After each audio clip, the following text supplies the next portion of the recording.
Rere murimu wa COVID-19 ukinyirie thikũ igana rĩmwe ũmũthĩ kuma rĩrĩa waingĩrire gũkũ bũrũri-inĩ, ona thengia wa igeria rĩa thirikari kũhukia mũrimũ ũyũ no ũratamba ta mwaki wa nyeki. Ladies and gentlemen, the COVID-19 pandemic na kuona atĩ andũ aingĩ marĩ na rĩciria rĩa atĩ mũrimũ ũyũ ndũrĩ gũkũ bũrũri-inĩ, na ũguo makamereria mĩtaratara ya thirikari.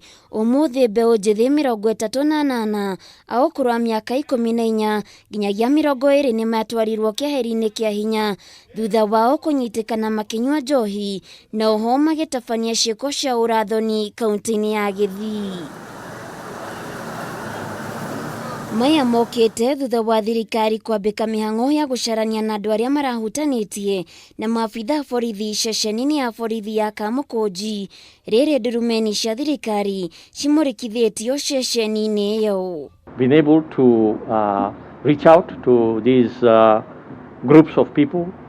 We have trained people who are able to train them within their ranks on how they should be able to protect themselves. In case we find an infection in any focus, it is a standard practice that we do contact tracing and we quarantine the people who have come into contact with that particular case.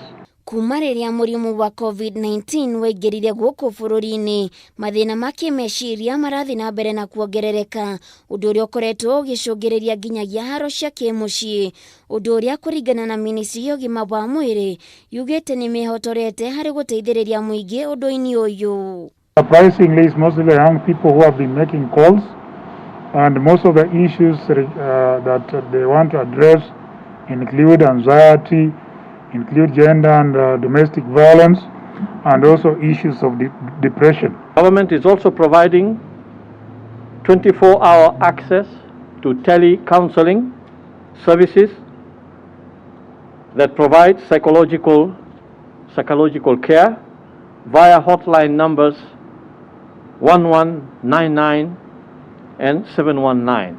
Arigitani hamwe na andũ angĩ arĩa marĩ mũhari-inĩ wa mbere wa kũhũrana na mũrimũ wa COVID-19 marĩ ũgwati-inĩ wa kũrwara mũrimũ ũyũ, ũndũ ũmwe na gũkorwo nĩo marĩ mũhari-inĩ wa mbere wa andũ arĩa maragĩa na thĩna wa kĩmeciria. These challenges predispose this socially vulnerable population to a high risk of contracting COVID-19 and therefore their continued well-being and quality of life.